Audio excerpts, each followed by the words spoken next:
What it do, what it do? It's your boy Andre Spruell, and you are tuning in to Middle of the Fence podcast. Thank you so much for taking time out of your day, whether you're listening, watching, or both. As I like to say, time is the most valuable thing on this earth because we can spend it but can't get it back. So as always, thank you for your time. And we are into episode 10 of this podcast series. So regardless of what platform that you're on, please be sure to like, comment, and subscribe. And again, for those that have been supporting, thank you so much. And if you're new, welcome.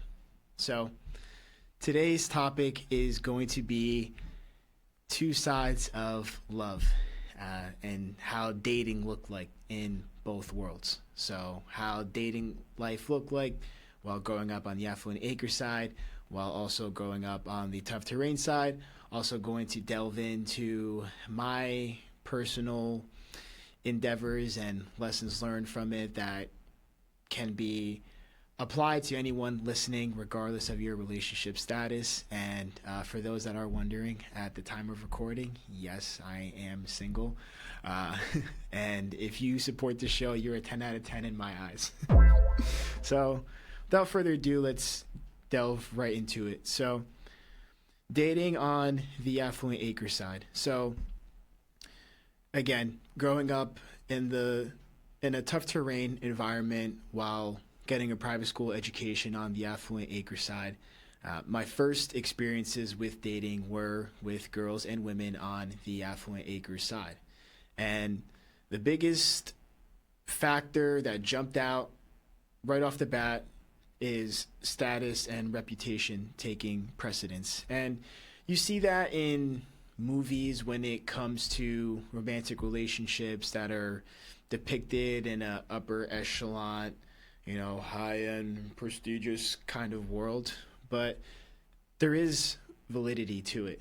And honestly, the status and reputation portion, despite growing up on the tough terrain side, that was something that allowed me to date the girls that I did while I was in my late teens and even into my 20s, because as a student, again, despite growing up on the tough terrain side, I was a pretty good student. I was 30th, I think, in my class, 3.4 GPA. I was a star athlete, and I had a lot going for myself. So because of that, it allowed me to be dateable in the eyes of the girls that I grew up with on the Affluent Acre side. And then going into adulthood, after graduating college, I moved out after being home for about 3 months. So at the age of 22, I moved out with my younger brother, and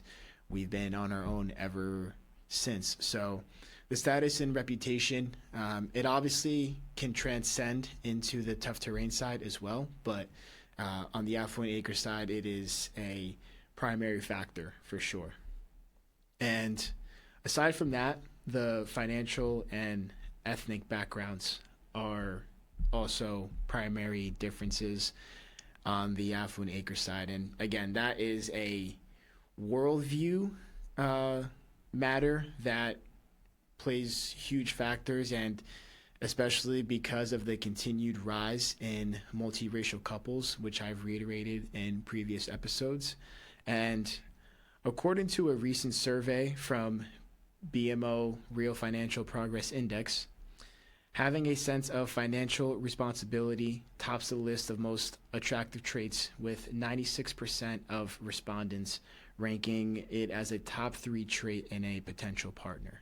So when I first hear that, I think of those videos where it's like people that'll interview women on the street, and it's like, if he's not 6 feet or taller, making 7 figures and doing this and that, then I don't want him, But all jokes aside, the financial responsibility portion is a factor, and I highlighted it on the Affluent Acre side just because of personal experience with it, because a couple of years back, I was in a serious romantic relationship with someone who had more of an Affluent Acres background. And when we first started dating, it was my early 20s, so talking 22 going into 23. So around that time, I just graduated college, but despite that, again, I was in the early stages of developing my independence and being on my own. So I had my own place, I had my own car, I was paying my own bills. And granted, it's not like I had a surefire job that was paying me very well to support that lifestyle, but I was trying my best. And the romantic partner that I dealt with at the time, aside from other factors, which I won't get into because this is a podcast episode, not a therapy session with a therapist or a love expert or anything like that. But the financial portion it ended up being probably the biggest factor for things not working out because despite having a bunch of things going for myself and being independent and having a lot of my own stuff at such an early age, it wasn't seen as enough in my partner's family's eyes because I didn't come from a family that has more of an affluent background, and because I wasn't at a certain type of job making a certain type of income, so that just automatically disqualified me as being someone that was dateable for their daughter in their eyes. And that's how I felt, and in the moment it's like it sucks because it's like you don't even know me, you don't know my story, and you're judging someone when you know of people or have experienced the type of things that I was going through at that time on my own, so looking back, it's something that shouldn't have been as big of a factor that it was. But on the Affluent Acre side, when you have that type of lifestyle, it's something that can't be ignored. And then the reason why the ethnicity portion matters as well is because, again, when you on the Affluent Acre side, it's mostly one type of race, usually, right? Usually primarily white couples. So if you are someone that is a minority or you're an interracial couple in that world period, that also is going to bring sets of challenges with it as well. And it's one of those things where if you know, you know. And another factor is the love feeling conditional. So that's not a jab at any couple that has an Affluent Acres background as far as upbringing or current living status, but the love feeling conditional stems from love being more of a materialistic and not really honed in on values, and also too with the prestige factor as well, because of a lifestyle that can be provided. There's a lot of cases of couples that tend to stick it out for much longer than what they otherwise should because of the lifestyle that you get to be in on the Affluent Acre side, and because it's a lifestyle that is so glamorized, especially in today's society, more and more. So those are the primary factors for dating on the Affluent Acre side. And transitioning into the primary takeaways and differences from dating women that had more of a tough terrain type of upbringing. So the biggest takeaway is that women that have more of a tough terrain background or upbringing operate with more of a masculine role and more hyper independence, and it's no fault of their own. So in the article Women in the Urban Environment by Gerda R. Winkerle, published in 1980, it examines how urban planning and design have historically overlooked women's needs, leading to environments that often feel unsafe or unaccommodating for them. This urban design oversight has implications for dating dynamics, particularly for women from challenging environments. The lack of safe and accessible public spaces can limit opportunities for social interaction and relationship building. Moreover, the necessity to navigate these environments cautiously can foster a heightened sense of vigilance and self reliance, traits that may influence interpersonal relationships and dating behaviors. So, that's the general overview of it, and a very long-winded way of saying that the in the type of environment that's on that's on the tough terrain side literally impacts dating life for women on the tough terrain side. And that's why you tend to hear that stereotype a lot of the strong, independent black woman, and just because of that tough terrain nature of being gritty and tough, and the environment playing a factor in it was something that I never considered personally, or never even realized that there was scientific reasoning for it. But it is a factor. So when I found that out, I just had to share that with you guys because I just thought that it was so interesting, and it was something that a lot of people may not have realized. And if you did realize it, then I give you credit. And please be sure to comment or mention below how you found that out or knew that. And another factor on the tough terrain side is the expectation of struggle love. So because you grow up in an environment that is where you're constantly trying to survive pretty much every single day, and that's all you know, it also bleeds into that expectation of struggle love and believing that relationships have to come with pain, struggle, or disloyalty before happiness. And this aspect of dating is something that I personally didn't realize that I was doing, but it's true. Like the same way that it's glamorized on the Affluent Acres side, as far as the luxuries and the material aspects of it.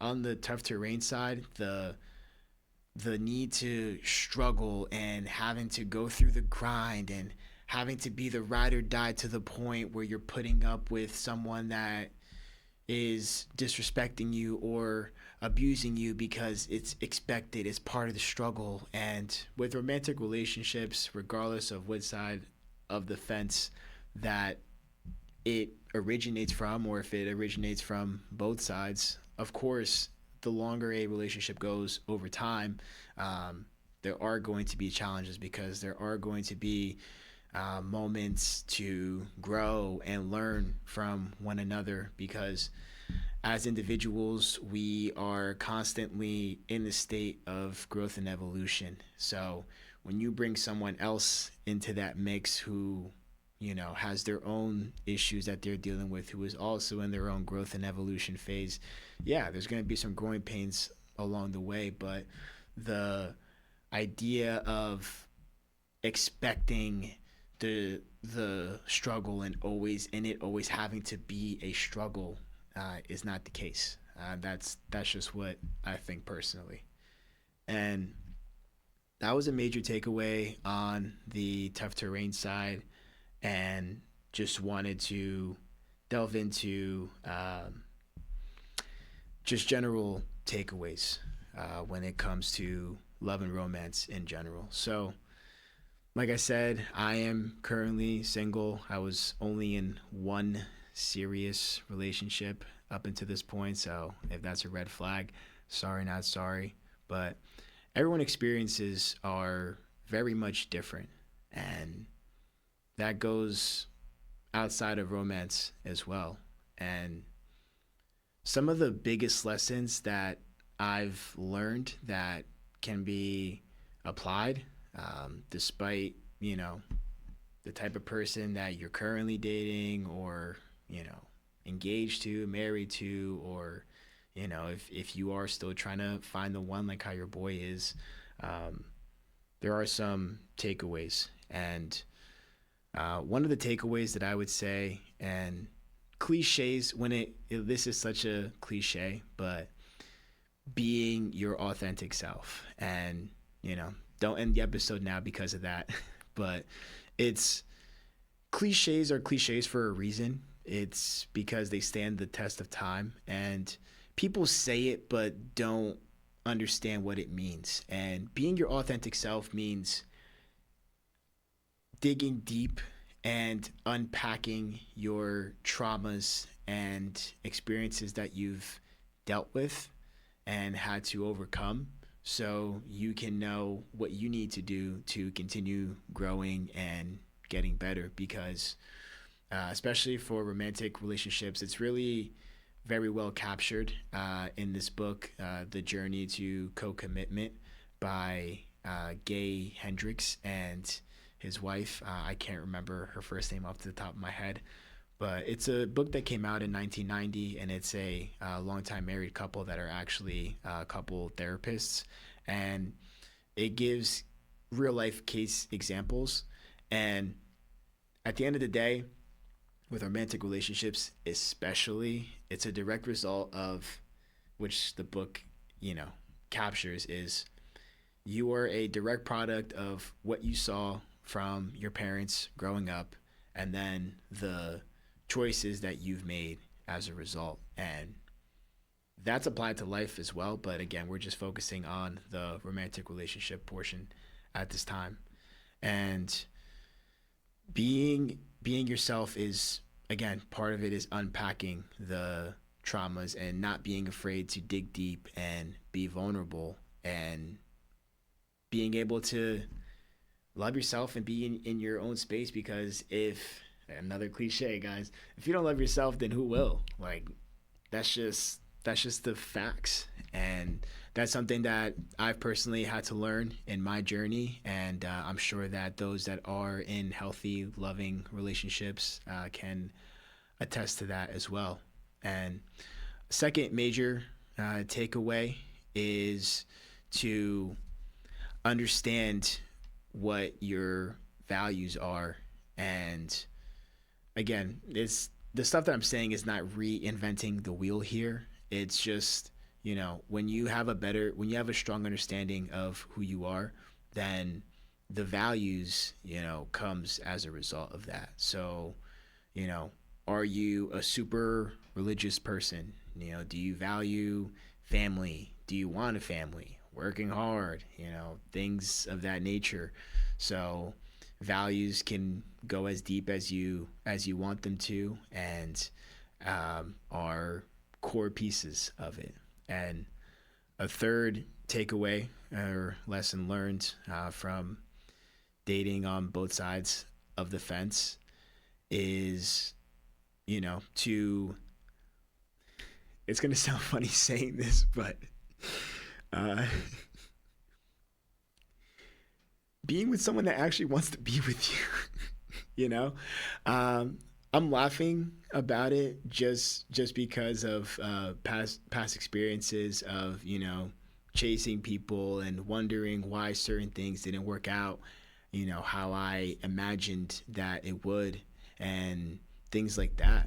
But you just have to trust in things unfolding how they're supposed to. And if it's like let's say if it's someone that you were seriously in love with, then and things didn't work out, then you guys will find your way back. Or, you know, just especially in today's era, I just feel like there's a lot of situations where people need to have a little more self-respect for themselves, and just, you know, be with someone that genuinely cares about you and looks out for you, and generally wants to be with you for who you are, and not just for the material things that you can provide, or for the things that you have to offer that may not necessarily be deep or profound, or that may not contribute to growing and evolving as individuals and as a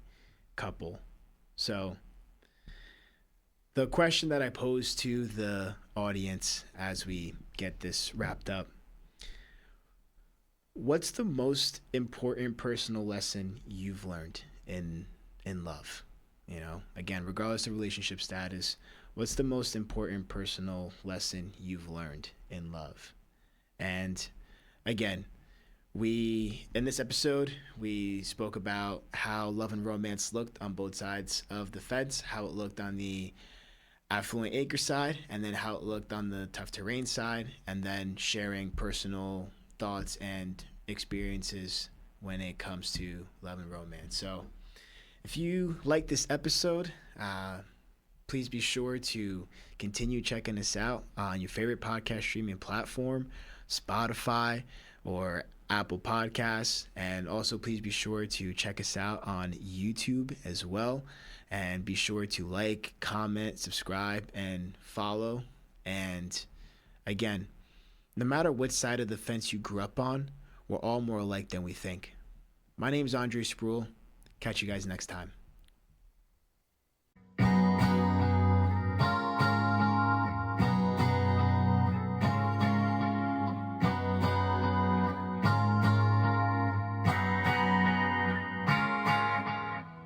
Thank you so much for tuning in to this episode. And if you like this episode, please be sure to like, comment, and subscribe here on YouTube and hit the little notification bell so you can be the first to be notified when the latest episode drops. Also, be sure to check us out on your favorite podcast streaming platform as well, Spotify and Apple Podcasts. And again, no matter what side of the fence you grew up on, we're all more alike than we think.